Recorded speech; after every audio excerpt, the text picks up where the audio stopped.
Hey, Amy. Yeah, Jackie?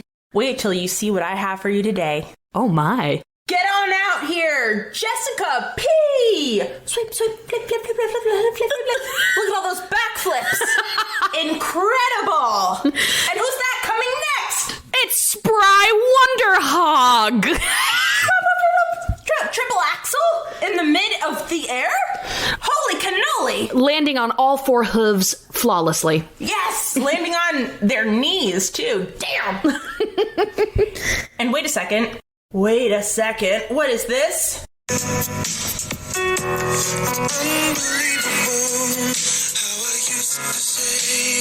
Oh my god. A disco ball just dropped from the ceiling, and now everyone's swaying. Amy, yes. Who is coming out? Oh my god, could it be? What? Jessie F. Hey, a yearly Patreon? Oh my god. Here they go. Dream come true. Jessie, too. Just want to be with you. Jessie, it's plain to see that you're the only one for this Patreon.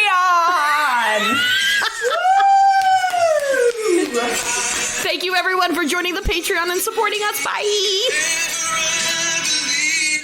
Jesus Christ. That was insane. Keep them on your toes. All right. Yeah, switch it up. Blink, blink, ding, bling. Ding, ding, ding, ding, ding, ding, ding, ding, ding, ding, ding. Ding, ding, ding, ding, ding, ding, ding, ding, ding, ding, ding, ding, ding, ding, ding, ding, ding, ding, ding, ding. Ding, ding, ding, ding, ding, ding, ding, ding, ding, ding, ding, ding, ding, ding, ding, ling, ling, ling, ling, ding, ding, ding, ding, ding, ding, ding, ding, ling, ling, ling, ling, ling, ling, ding, ding, ding, ding, ding, ding, ding, ding, ding, ding, ding, ding, ding, ding, ding, ding, ding, ding. Welcome to Ho Yeah Podcast. Hello, everyone. How are you? Amy, how are you? Jackie, I've never been better. I've never been better as well. I'm never been better. I'm watching Jackie do some stretches. It's very nice. She's getting real limbered up for this episode. Just the one leg, one at a time. Baby steps. Baby steps. She's baby stepping. Yeah, so we're doing another episode today, aren't we? A very special one. It is a special one. It's one that we've actually already done before. That's right. That's right. It was back on New Year's, I believe, 2008, 19, 2020? I can't even remember. It was back when we were doing live podcasts for the Patreon. And we did it for a New Year's one, and I'm pretty sure there was only like one person with us. It was probably Laura, right? It was definitely Laura. It was for sure Laura. And we did it for a live podcast. I can't remember anything that we said. Because I sure can't remember anything about it. I mean, I'm pretty sure I was hammered doing it, so that might be a big reason why. Me too. Yeah. Because I would get so nervous before those live ones where people watch you. Yeah. It's scary because people are watching you in real time, but there's also a delay. So you try to say something funny and then nobody reacts. And then you just lay down on your back and put your legs up in the air. And then they maybe politely pretend to laugh. And I try to think of anything from Hillennium, and I can only think of Will Smith. That's right. God. What was on that album?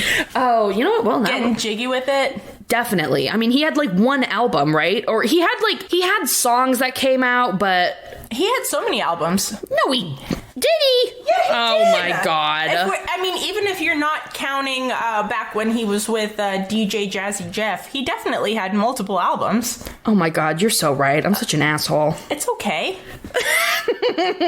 I'm not seeing... Okay, there's Millennium. Oh, yeah, I remember the cover where he's just... It's like everything around the Millennium was just green. Yes. Like you were an alien in space because it was the future and whatever. You know what I'm thinking of? I'm thinking of the Wild Wild West song. Wild Wild West. Jim West, Desperado, Rough Rider.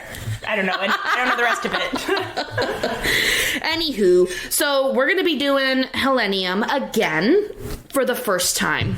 Again for the first time. And it feels so good. Little Chuck Mangione in there for y'all. Mm-hmm. So Forgive us if you've watched this live podcast. I'm sure you haven't, which is probably good. But if you have, please forgive us. And we're just going to say the same jokes that we did the last time. I know that. Well, they'll be new to us at least because I can't remember any of them. I know. I'm just going to laugh like it's the first time. All right, Jackie, before we get into the episode, you know what we gotta do? We gotta do some shout-outs. Absolutely. What are you doing? iTunes. So I would like to give a special shout-out to K. Zavadny. And the subject says, these babes are hilarious. And the body says, Jackie and Amy are the cutest best friends ever. And I love how much empathy and humor they bring to the episode recaps. And anally says...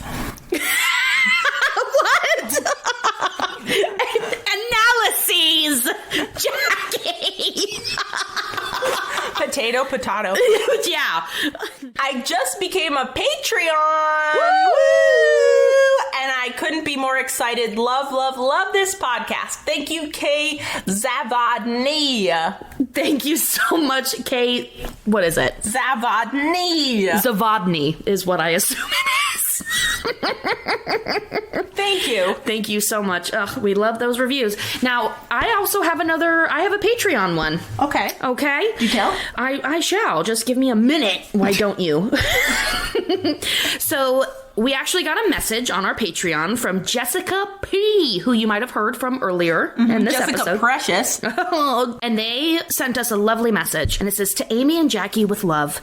After trying to leave a review on iTunes, 5 stars, of course, and it not posting, boo. What? I know. I thought I'd send a message here instead. I just wanted to thank you both so much for what you do. Much like King of the Hill, this podcast has gotten me through some really tough times. The wit and hilarity has brought a smile to my face each week, and the joy it's brought me can't be overstated.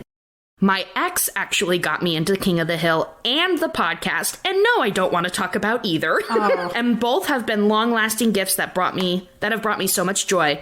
The intelligent and thoughtful, character-driven analysis you both do matches perfectly with the heart that exists in this series. It just feels so good listening. Keep up the phenomenal work, and I look forward to episodes to come. Dang old Jess. Oh my God. How do you guys come up with these beautifully thought out, well-written messages and reviews? And I mean, truly, you're all just like Shakespearean writers at this point. It's for sure a weakness of mine, writing, so I'm just blown away by it. Like this is the kind of stuff I want to put in a thank you note to family members who send me just the nicest gifts or notes, and I cannot think of the words to put, and here you are emailing virtual strangers, and it's so thoughtful and nice, and I will never get over how kind these are and how much I appreciate them. Thank you so much, Jessica P. Yes, and truly, they really, sometimes we get some shitty reviews and we get some shitty messages, and in the very beginning, it really was like, it would hurt, it would feel kind of shitty, but now, my God, the amount of love that we get, it's just like,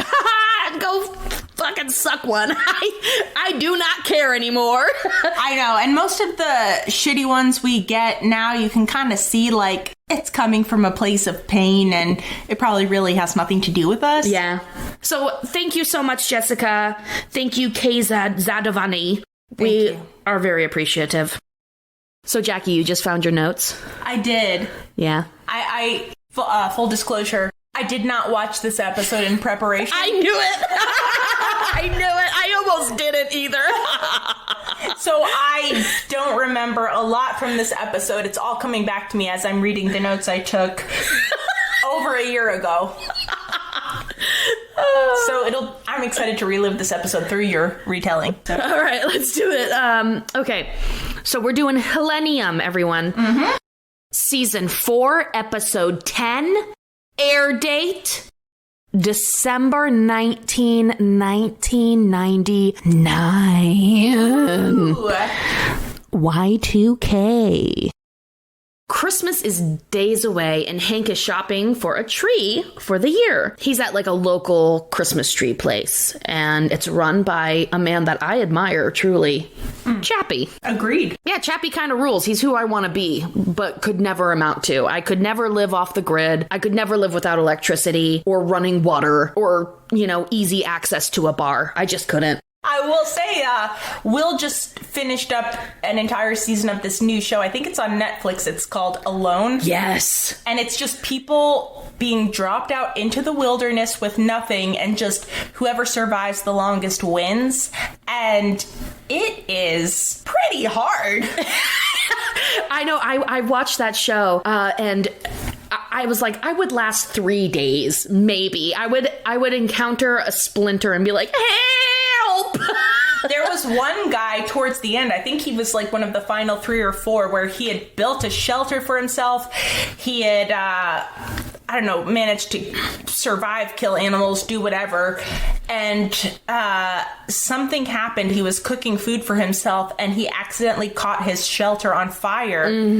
And the temperature was something crazy, like around freezing. And so he had no choice but to call the show and have them come pick him up because he just like couldn't keep going. So he was out. But it happened at night. And so the helicopters weren't able to come and get him till the next morning.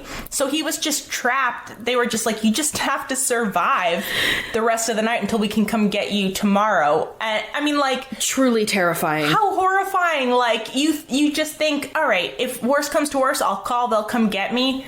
But like, he should have died. Yes, they put him in such an environment that like at that point at night, it is completely unsafe to fly a helicopter in to save them. Bananas. I think Chappie would have gone for a little while. He is an angry man, but he's also a capable man. Agreed. All right. So anywho, Hank's talking to Chappie and Chappie says, business is down. People aren't buying Christmas trees. They're all so hung up on this Y2K thing, the millennium. And Hank says, oh, this is so ridiculous. Everybody's known about this for at least a year now. Why are they all buying up supplies now and not Christmas trees and enjoying their time? Like, everything's going to be fine. I have full faith in the system. Everything will be fine. Classic Hank. After returning home, Hank is, of course, enjoying a brewski, with Bill and Dale and Boomhauer outside. And he's kind of lamenting the fact that people are going a little bit nuts about this Y2K thing.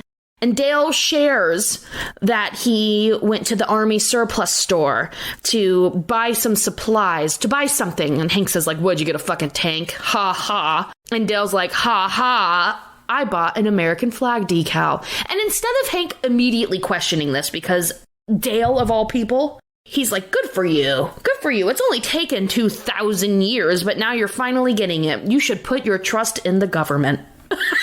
What a fucking fool. I know. Back when we watched this episode, it was still season 2. So I was like, all right, he's easily fooled by Dale. But this is a season 4 episode. Right. And you would think that at least by this point, Hank would be like, I don't trust anything that you're doing. Like last week, I literally dug you out of a pet cemetery. So there's no way you're handling Y2K okay.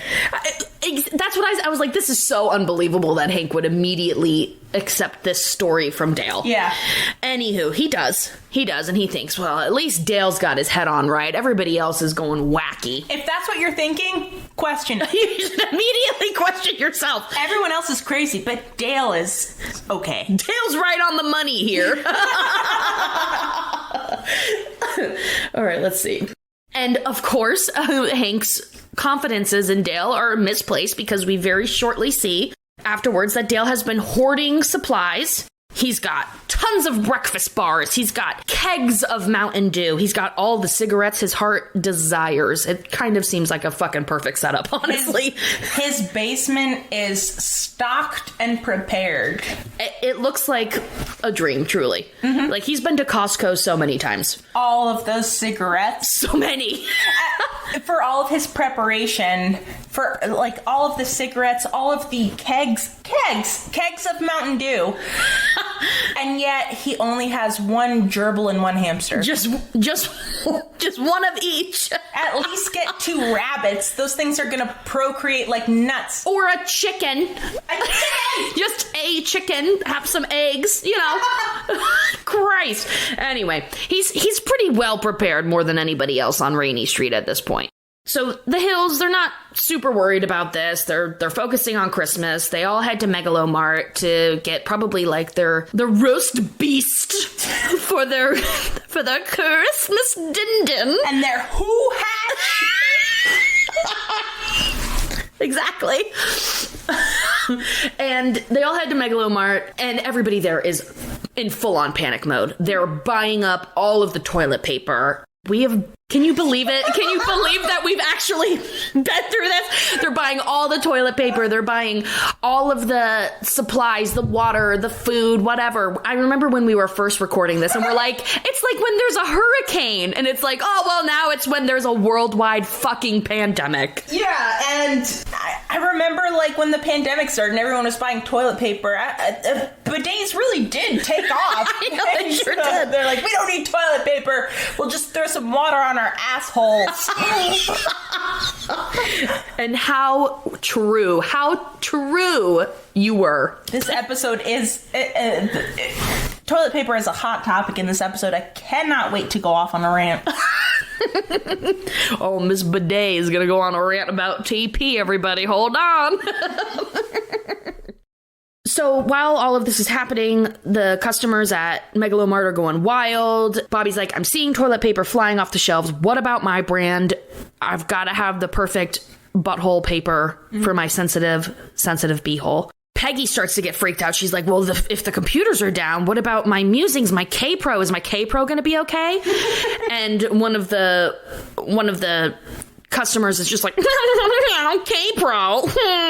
What a nerd. That's so old. You might as well have a dinosaur for a computer. Like the Flintstones, exactly. It's the calculator and the paper comes out of its mouth or something. I don't know. It's a living. So Bobby and Peggy are kind of getting into this mindset that something's going wrong. Hank's still very much against this. He's like, fuck this. Let's go to the arcade. So they go to the arcade, but they discover that the only thing that is able to be played is the whack-a-mole because it functions on pins and pulleys. All the other games that are using a computer or a microchip are being pulled for Y2K compliance. So it's all starting to kind of set in to be like a big thing. Hank is still against this. He's just like, whatever, this is ridiculous. Peggy is in her office, furiously printing out all of her musings, her very, very important thesis work. She has so many musings. So many. This woman is a machine. She is just pumping them out left and right. I love that old-timey printer she has where it's just one long ream of paper that comes out with the little holes on the side. You know? Yes. It's not individual sheets. It's just one long ream. Yep. It's so big. However, the next day, Peggy wakes up to see her musings. And they're all been printing on the same line. The paper flopped over and it wasn't moving. And they're all on the same line. Paper jam. It was a paper jam. So Hank decides that he's going to buy Peggy a new computer for Christmas, which is such a good gift. Who doesn't want some sort of new electronic all the time? So Hank, Dale, and Bobby all go to the store to pick out a brand new computer for Peggy. In the meantime, Peggy goes out and she sees that Bill's outside drinking a beer and she's like, hey, where's Hank? Where's Bobby? Where is everyone? And he's like, oh, he's out buying something for you for Christmas. And she's just like, oh my God, what is it? And he says, I can't tell you. So then she like feeds him cheese and wine until he spills the beans. Ooh, I wish I had some cheese. I've got cheese. You want some cheese? Yes. Okay, I'll give you some cheese. Cheese break. Thank you for that cheese break. That was wonderful. Oh, no problemo. While Hank and Dale and Bobby are at the, I don't know, Best Buy, Megalomart, whatever, trying to buy this computer, the system is also down. Like their credit card running system or whatever, the registers are down. And so the cashier is just like, I can't run this computer I can't ring this up for you. And Hank's like, well, just I mean, what are you talking about? I'll give you money. And he's like, I can't do it. The computer's down. Can't figure out the tax. I can't figure out the tax. It's a button on the computer, and now the computer is down. I know, I love that. He's just like, you can just figure out the math. And he's like, sir, the computer is down. I cannot figure out your tax. Also, go fuck yourself. I'm not going to sit here and try and figure out the math. That's the last thing I want to do if I'm getting paid $5 an hour. Thank you. I do it for you. I have to do it for everyone else in this line. There's no way. Absolutely not. So all of these things are kind of building in Hank. Like, there's just lots of little instances or things that are happening that are kind of like pushing this Y2K narrative of, shit going wild. The next day, Hank goes to work.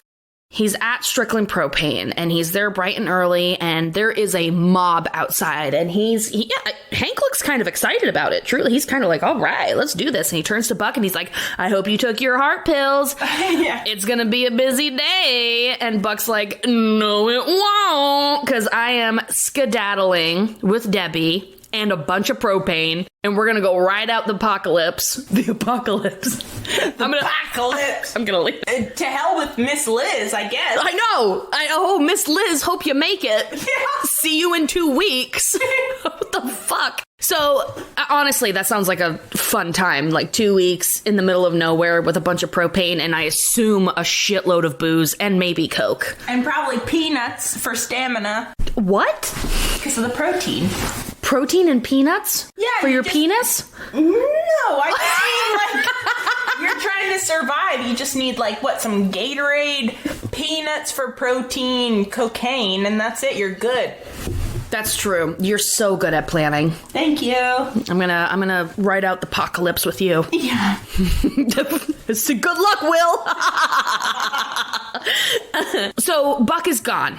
And Hank's just like, holy shit, now I have to take care. He's like, oh my God, Buck's gone. Like my constant, my one, the one that I rely on for some unknown reason. I can't believe Buck would do this. Of all the people. Shocking. Shocking. Okay. So Hank opens up the doors, and people the mob just comes in, and they're like, give us propane! And Hank's out because Buck has took pretty much all of the propane, and he's like, I don't really have any for you. I don't really have any. So he calls Murray Hogarth, and he's like, Murray, what do we do? And Murray's freaking out, and he's crying. Murray Hogarth is crying. This is when Hank realizes shit's going down. If Murray Hogarth, if Murray fucking Hogarth, commissioner, propane commissioner of whatever, is crying and freaking out, something terrible is happening here. He's shook to his core. To his very core. So what does Hank do? He steals propane like a smart person. Okay. This is where Hank, on the one hand, I'm just like, this is a prime example of Hank following the rules until it applies to him. Yes. Then he breaks the rules. But at the same time, where was this, what is it? I don't know, where were these street smarts when he was at the fucking airport? Exactly. However, he's ready now. He's ready. No mercy.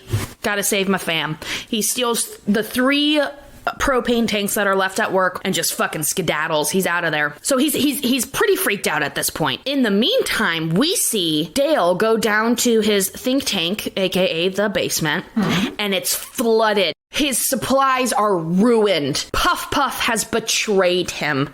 Ate through the Mountain Dew keg lines, bursted pipes all over the place. Is Puff bursted? Puff Bursted isn't a word. Busted. The pipes busted all over. Is Puff Puff the gerbil or hamster? I think Puff Puff is the gerbil.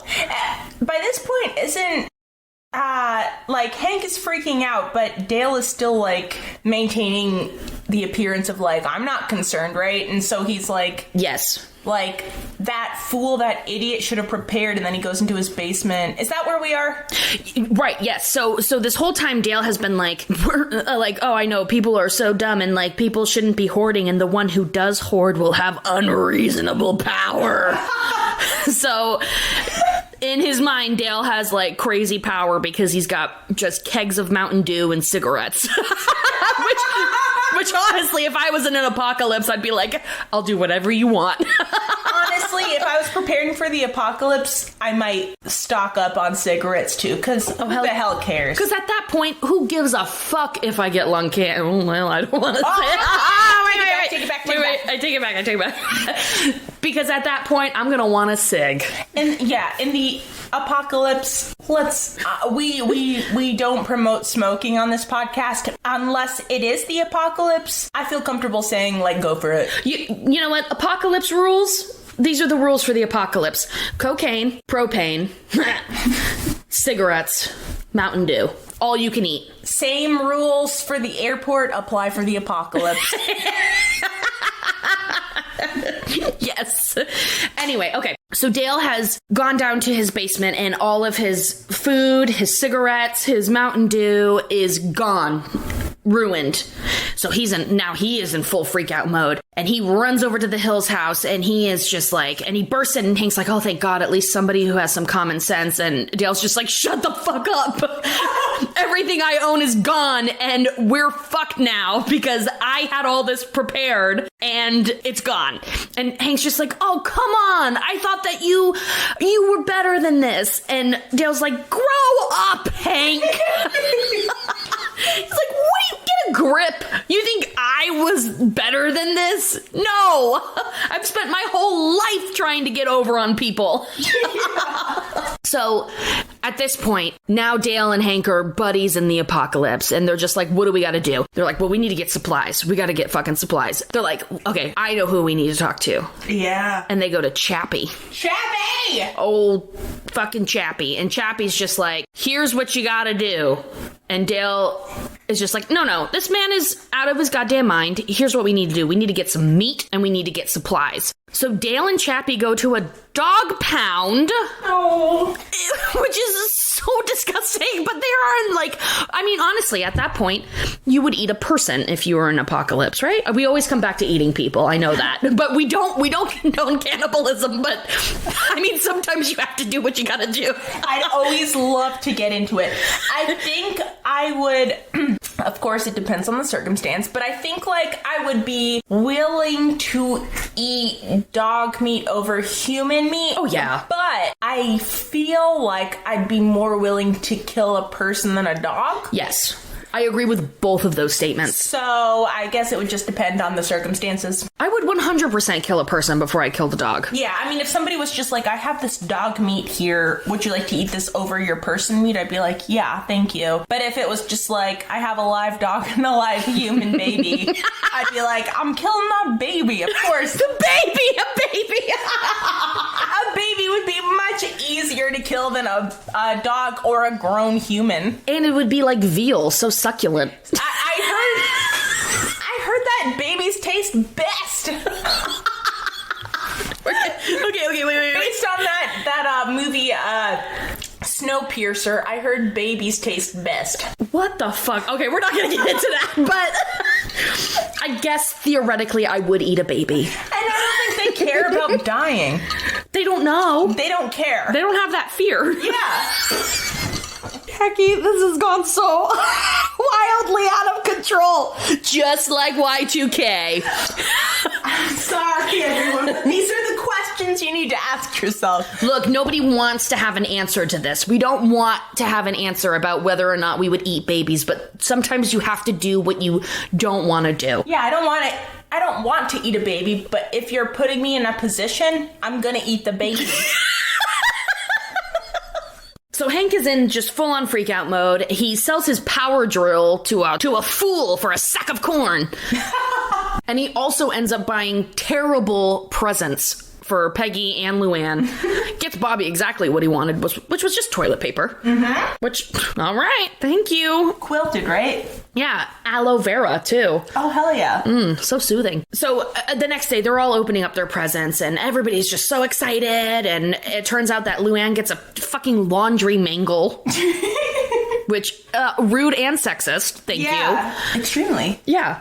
And then, again, Bobby gets his TP that he's very excited about. And Hank's just like, oh, why don't you go look for your present, Peggy? It's in your office. And she's just like, she knows she's getting a computer at this point, so she's so excited. So she runs in there and she's just like, where is it? Where's it at? And he's like, well, it's right there. And it turns out to be a fucking grandfather clock. Hank had said, when all the computers go down, no one will know what time it is, and then they're all gonna come to our house clamoring to know what time it is. Oh yeah, we're really gonna need to know the time. Nobody gives a shit. Like, oh, dark now, bedtime. So we're not late for nothing. For our baby-eating din-din. We don't have to worry about that. We'll know what time it is to eat babies. Trust me, we don't need a clock. Because you're going to smell it and you're going to be like, yum, yum, yum, yum, yum, yum, yum, yum. So Luann and Peggy are pissed, understandably. And they're like, come on, Bobby, let's go to the mall. Let's go somewhere and get actual Christmas presents, things that we actually like, which honestly sounds pretty awesome. If I could just buy my own Christmas gifts and then make you wrap them, perfect. In the meantime, Hank's like, fine, whatever. I will stain your clock and it'll be beautiful and perfect. But as he's doing it, because Hank is a lightweight and a nerd, and he's never gotten high before, he gets real fucked up off the fumes. He does it with the garage door closed. So he gets all fucked up on these fumes and he passes out. And he has like a fever drug-induced dream where he's one of the little whack-a-moles from the very beginning, hours ago we were talking about this. But from the very beginning of the episode, he's one of the whack-a-moles, and even Tom Landry is there, and he's telling him, like, what are you doing, man? You gotta, yes, there is fear, but if you don't actually try and live through it, then you're gonna miss the good things in life. Mm-hmm. And Hank has this revelation. He's like, oh my God, I got my family terrible gifts. They're bummed out. I've let my mind run wild with fear, and this is not a way to live. We can't do this. Even if the world does end, it's not worth it. We gotta enjoy our time together. Yeah. So later that evening, he's come to his senses. He goes out and he buys Peggy the computer that he wants. He's burning toilet paper. Okay, here's where my rant comes in. Okay, wait, hold on. Let me finish and then we can rant about the toilet paper. So he is burning the toilet paper.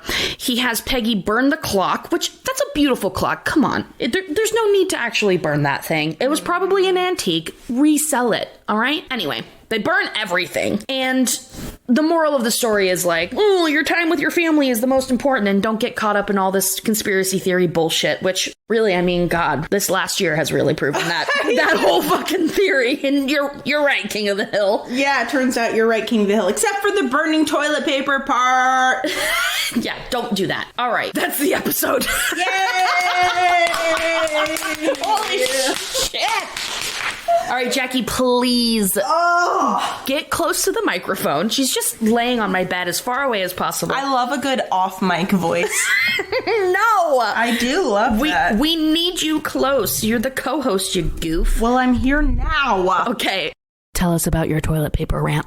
Well, all I want to say is it makes no sense. I don't know what the writers, I don't know what the animators were thinking. I mean, you're always gonna need toilet paper. Always.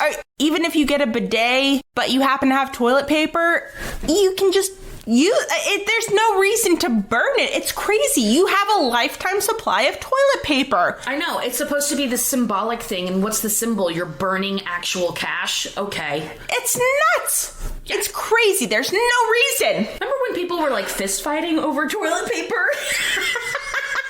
I get it. Nobody wants to have a dirty bunghole, but my lord. I mean, the signs are still up at the store. Like, you can only buy one cleaning supply at a time.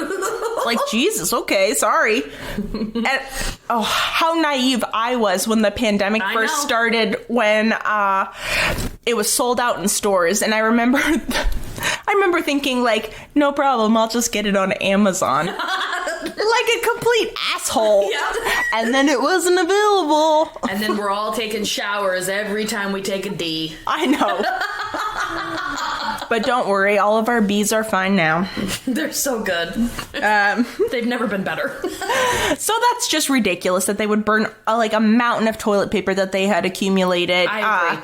Burning the grandfather clock also is crazy. I know it's not what Peggy wanted, but a grandfather clock is hard to come by these days, and they are... I find grandfather clocks charming. There's one in my grandma and grandpa's house. I love it. I like them. Yeah, I like them too. And also, but I will say that Peggy's sidekick was pretty sick. She's got a killer sidekick. What's a sidekick again? When you're like standing to the side and you just like, hi-yow! Oh, I thought you were talking about like a phone or something. No, I mean like an actual fucking kick. Like karate. Yeah, that was great. Yeah, that was cool. Did she end up getting like a Mac computer? Yes, like one of those really fun candy colored ones. Yeah, candy colored. I think he said he got her the blueberry one. Oh, hell yeah. I know. Those were so cool. They were so big and blue.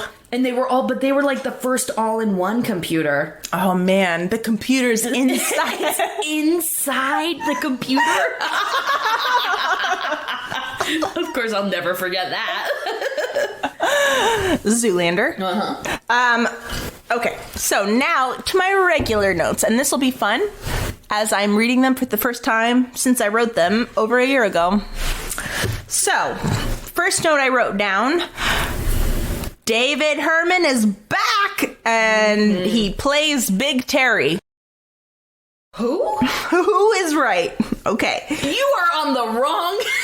You're on the wrong one. It says Hillennium right there. Plays Big Terry. Who the fuck is Big Terry? I don't know, but we're moving on. Okay. A quote. Now I'm moving on to quotes. Dale to Nancy. Laugh now. After a month of easy cockroaches, you'll be begging me for gerbster. Did you mean eating cockroaches not easy? No. Yes. Jesus Christ. Gerbster. Gerbster is the point here. Because he's like, I'm gonna like give us plenty of meat with these, gerbils. And Nancy's like, one's a gerbil, one's a hamster shug. And he's like, laugh, but you'll be begging me for gerbster. Which, absolutely, I mean... I know, I would be too. If I'm eating baby, I'll happily eat gerbster. Yeah. Like the tiniest wing. Yes. I wrote that part when Bobby is eating the popcorn off of a string. Does anyone do the popcorn on a string thing? If so, why? Right. I remember that. Where did that come from? They were decorating the tree. But the origins of that. What are the origins of that? And the candles on the tree? I feel like it's got to be some kind of Germanic thing. It right? must be. But like, Scandinavian. I love the idea of those popcorn strings. The very idea is so quaint to like put popcorn on a string and decorate your tree. I don't know how you don't get like bugs. Well, right. Especially when they're covered, like the popcorn's covered in butter. I was thinking caramel corn. I'm sure it's intended to be plain popcorn, but I'm covering it in butter. I'm gonna eat it either way. I'm gonna put it on the string and just like suck it right off. Actually, I'm starving for some popcorn now. Should we take a popcorn break? I don't have any popcorn. Okay. I wrote, love that the arcade is called J.R.R. Tokens. That's right, you son of a bitch. That was one of my trivia questions. I wrote the part where Hank bails on the propane customers. Yeah. I guess I liked that. Mm-hmm. It's very, very out of Hank's character. So, I don't know what this means, but all I wrote was, you could put shit in almost anything.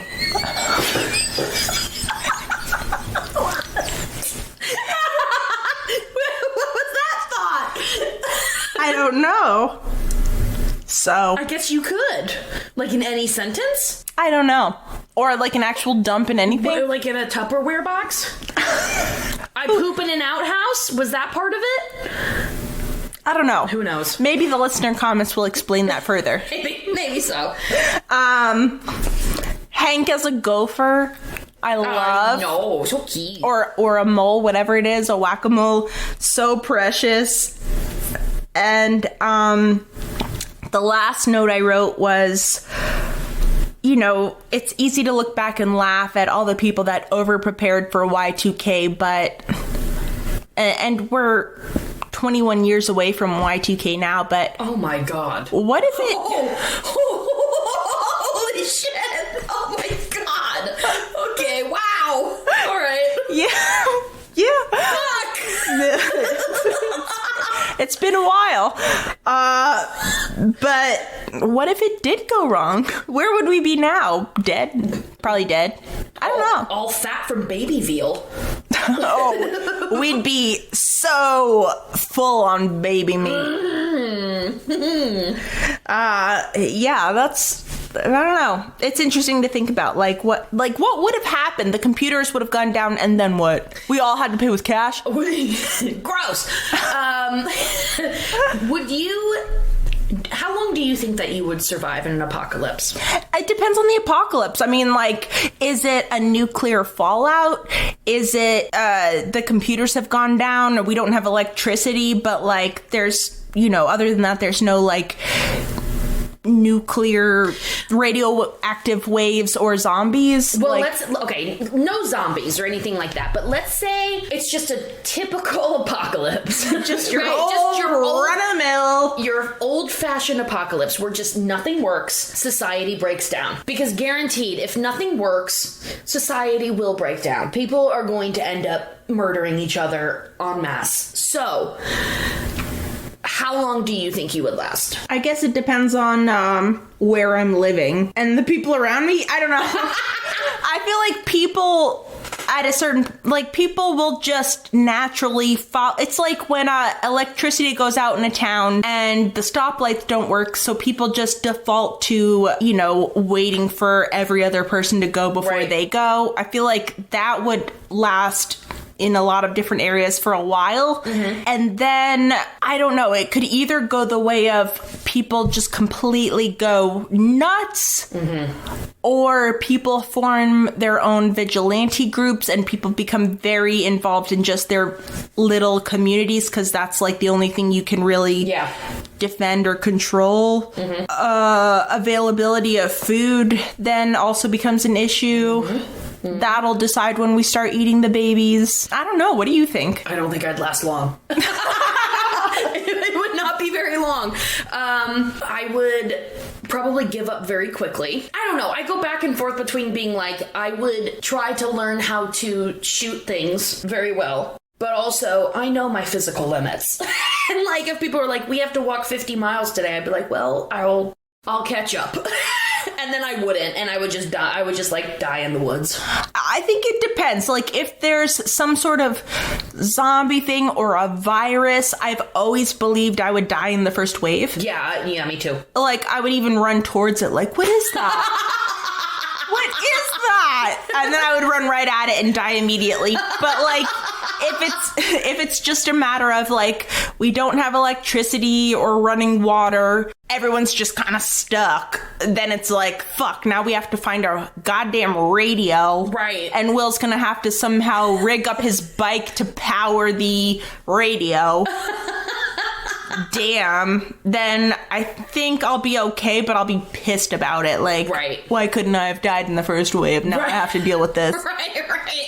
Oh, yeah. I don't know. I don't know. I guess we'll just have to find out when the time comes. Huh? Yeah, we'll wait and see. Yeah, I mean, it's on its way. We've so far, knock on wood, made it through a pandemic. I mean, if you asked me a year ago, would you survive a pandemic? I probably would have said no. Of course not. And I'm like literally going out and children are sneezing into my open mouth. So God, I never would have imagined that I would have survived this long. So maybe you'd survive longer than you think you would. We'll see. Time will tell. Time will tell. I guess I do have access to babies, though, if just in case. Well, that's pretty much all I had written down. What about you? All right, let's see. Okay, so I've got a few things. I love when Dale says, "No, Hank, don't be a silly." When Hank asks him if he buys a tank. I love how Hank tempts Peggy with tinsel about, like, for decorating. Like, that's why they're going to Megalomart the first time, so he can, like, and he says, "Peggy, tinsel," and then, like, jingles his keys at her like a cat. And she's like, "Okay." I love Peggy with her musings. Rap music, wrapping paper. I know I can crack that nut. There's something there. There's something there. The face that Hank makes when Dale yells, "A computer!" It always makes me laugh so hard. He's just like, "God damn it." It's just like a classic Dale face. Let's see. I also wrote down that Hank is a good friend for letting Dale smoke in his truck. Oh. I would have been like, "Get out of my fucking truck, you absolutely not a-hole." And I will smoke cigarettes, but you better not fucking smoke in my car. Absolutely. No. It's so gnarly. It's so rude. It's gross. I mean, to be honest, even if you, like, smoke a cigarette outside of somebody's house, and then if you immediately come back in, you might as well smoke inside the house. Exactly. Just, like, let alone smoking in a car. I don't care if you have the window cracked. You are fucking that car. You really are. You really are. Have you ever worked in retail where the system goes down? Once, and I made myself scarce. Because I'm not going to use one of those credit card swipers. I know. It's a literal... For all you kids out there, what you do is it's like an imprint machine. You imprint their credit card, and then you have to, like, write down their mailing address and how much it costs, and then eventually whenever the fucking computers are back on, you have to type it in and charge them for it. It's such a nightmare. It's a nightmare. It's such a pain in the ass. They couldn't think of anything better? That's it. God. That's it. I also loved Peggy's grimace when she feeds Bill the cheese. She's just like, ugh, so disgusted by it, but she gets what she wanted. And I guess if there's any argument for Bill being Bobby's dad, that's it. Ew. That would be that's the only one that I think is the actual argument, because she wanted to know. She had something that she wanted, and she did what it took to get it out of Bill. You think she was trying to, like, find out what Hank got her for Christmas one year, and she was like, "All right, you can put it in for 1 second." Maybe, but that little interaction right there, feeding him cheese off of the toothpick and giving him wine, that would be the only one of the many, many instances that people have been like, this is a good reason for why Bill is Bobby's dad. I still don't believe it. Listen, everyone, I still don't believe it. And if you do, that's fine. But, like, that was the only one that I was like, that's pretty fucking gross. It's a thin line between eating cheese and boning. It's the thinnest line. Anyway. I love when Chappie is talking about mung beans, and Dale's just like, "What the fuck, monkey beans? What is that?" and when Dale is freaking out about his gerbil, Puff Puff, betraying him, and he runs over to Hank's house, and Hank's like, "Oh, thank God, everybody's going crazy," and he just goes, "Shut up! I don't have time for your little problems. My gerbil screwed me." And when Hank is, like, roping Bobby into this, like, terror, and he's talking about the grid, and Bobby's like, "I don't know what a grid is," and Hank goes, "Exactly, nobody does." If you live off the grid, let us know. I would be very interested. Mm-hmm. How do you clean yourself? Oh, I'm sure that's the easiest part of living off the grid. Is it? Yes. Either cleaning yourself or not worrying about cleaning yourself. Ew! Okay. The trick is you gotta live near a river. That's the only trick. Chappie, when they're at the dog pound, and he says, "Please, my wife is in a wheelchair. All she wants for Christmas is a big fat dog with lots of meat on its haunches." And then the guy's like, "I think you should leave." I know, and Dale says, "I'll take 9 of those little ones. Wrap them up." Wrap it up. I'll take it. So Luann gave awesome gifts. She gave Hank a pair of Timberlands, I think. Yeah. Really expensive noise boots. And she gave Bobby a Discman. Yes. I mean, come fun. And they gave her a laundry mangle and something else stupid. Yeah, that was, I mean, she was clearly disappointed in her gifts, but then to know that she gave such nice gifts just made them even shittier. I know, and you know that she doesn't make a lot of money, so she probably had to work real hard to be able to afford those gifts, you dicks. Yeah, disc man. And then my last note was, what a massive waste of toilet paper. How dare Hank? Agreed. All right, it's time for listener comments. Do we have a listener comment song? No. All right, we're going into the vault. Yeah. Clunk, clunk. Just very good, very good. Thank you. Well, we don't have a listener comment song, so we're dipping into the archives. And I looked at a couple episodes from about a year ago, and they did not have songs, so I had to kind of dig a little bit deeper. So I went to an episode about a year ago, and it is the episode I Remember Mono, and that came out March 3rd, 2020. And here is a song from then. Comes from Thunder Muffin. Woo! Our buddy Thunder Muffin. Love Thunder Muffin. Who doesn't love the Thunder Muff? So, Lee, thank you. He says, recorded this in 2 seconds on my Whoa, he wishes. On my 34th birthday, so I hope it works. So, let's play his recording. Here it comes. And a two.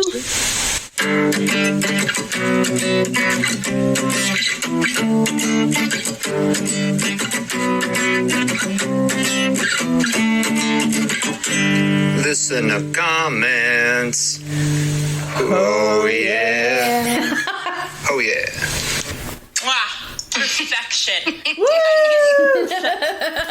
Well done. Thank you, Lee, from a year ago. Happy 34th birthday a year ago. Happy birthday. Thank you so much. All right, let's get into some LCs. And right off the bat, we got several people. She's the Manon, the real Slim. The real Slim Sadie, 420. Blaze it. Blaze it. And No Me Oh Me Oh. I live in a shack. I poop in an outhouse. Another one from No Me Oh Me Oh. Hank getting bipped on the taint by that whack-a-mole game makes me giggle.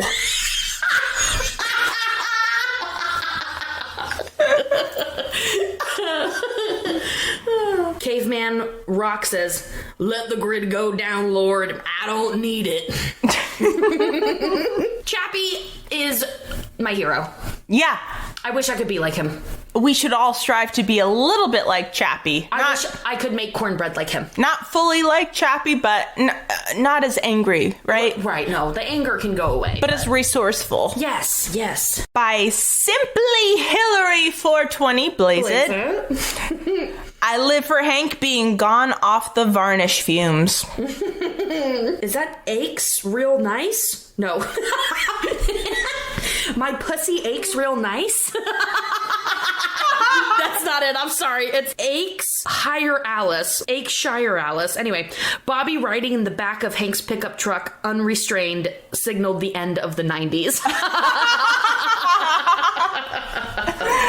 Delirious wrote, Jackie will sit on a warm toilet seat but checks a porta potty to not poop on Chappie. What does that even mean? There's a lot of things being melded together there. Did you have a stroke? I mean, you are right. I love a warm toilet seat, and I will check a porta potty. And yes, the person inside of there is probably a Chappie type. Oh my god. Delirious. You're so obsessed with her. You're a good listener. Sure. Roaming camera says, my watch has more memory than that piece of crap. Delirious also says, that's a different word. That is very funny, Mom. Okay, but honestly, that was clever. There is no L in Christmas, but there is Noel in Christmas. Come on. That's a good musing. That's a really good musing. That was great. Damn, that's a really good musing. I know. Arbitrary and delicious. Murray, stop crying. Act like a commissioner, for God's sake. The real Slim Sadie 420, blaze it, says Hank would have been murdered for setting toilet paper on fire last March. Yes. Absolutely. But then with that same sentiment, M. Messiah says, why did they light all the toilet paper on fire at the end? It's a dry good. Just keep it. Same thing with the clock. That was probably worth money and they just punt it into the tower. Yes! Thank you. You said everything that I felt. Ild_Sild says, God fears people who put real candles on their Xmas tree. Seriously, that makes me so fucking nervous. Ild_Sild says, bold of the show to air an ep partially set in the future. Ooh. True. Very true. Well, I mean, I guess it was kind of like a sure thing, because, like, if the grid doesn't go down, the episode airs. And if the grid does go down, no episode. So nobody looks stupid. Right. All right, and my last one is from Rose is Enough. Laugh now, lady, but after a month of eating cockroaches, you'll be begging for Gerbster. And my last one, by _dangerously. Oh. It's for Wipey Wipey. A good con quote. Mm-hmm. Excellent listener comments, everybody. Very good. Done! Very, very good. I know we asked for a lot in a row, and we appreciate your tenacity. We appreciate your tenacity. Good. Very good. Trivia! Trivia! It's time for trivia. It's trivia time, isn't it? It's time to suck my trivia dick. Yep. All right. You're going first. Well, you already said one of mine. Okay. Okay. Jackie. What brand is Bobby's toilet paper per reference? Oh my god. Quilted aloe vera? Guys! Yes, and I know you looked at my notes! I don't give a shit about your notes. Liar! It's all you can think about. Yo. All right, Jackie, your turn. Okay. Now these will be as much a mystery to me as they will be to you. All right. Okay. Oh, that's my first question. What is Bobby's favorite? Okay. Amy. What? Who is the JV basketball coach? Jesus, I remember this from last time and not knowing. I don't know. Gary Garrison. Oh, you're kind of close. It's Fred Nicholson. You got the son. Okay, so we're calling that half a point. Half a point. Half a point. Okay, Amy. What? What kind of grandfather clock did Hank give Peggy? God damn it. I don't know. A Smith & Sons. No, a Stromwell from 1910. Jesus, from 1910? That is an antique. What the hell are they doing burning it? It's crazy. These people God. are crazy. They're out of their fucking minds. Amy. Another, okay. How many games did Tom Landry win? Oh my god. 40. 270. Oh my god. Last one, Amy. What?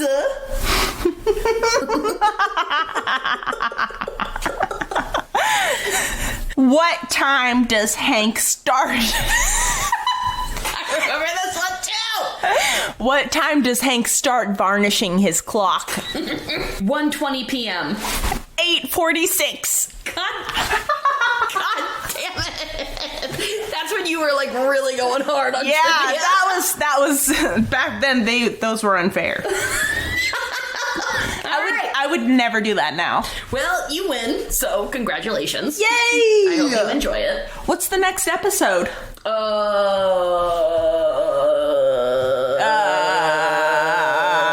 Glory. Oh, I got there. I believe you. Yeah, you don't know either. Jackie needs to take a nap. Oh my god, okay. I'm sorry, but like I don't have a regular chair to sit in. I'm sitting on your bed. I'm gonna lay down.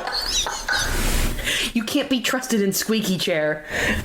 I'm too fidgety. I know. All right, everybody, that's the episode. wild, just like the apocalypse. Good job, everyone. Good job. Good job. We learned a lot about each other. We did. I mean, I feel like I know now that I would eat baby. It's okay. It's okay. This is hypothetical. Yeah, I mean, like, these are different rules. Like, we would never in a regular society. Let me bring the microphone over to Jackie. Hold on. They can hear me just fine. No, now they can. We would think about eating baby. And just think about it. Just think about it. All right, everybody, listen. Have a wonderful day. Have a wonderful week. Don't eat any babies yet, but think about if you would and let us know if you would. Write into us. hello@hoyapod.com. What would you eat? What wouldn't you eat if you were in a apocalypse? Yeah. Let us know. Okay, we love you. Bye. And 1, 2, 3. Via con Dios. Wrap it up. I'll take it. Wrap it up. I'll take it.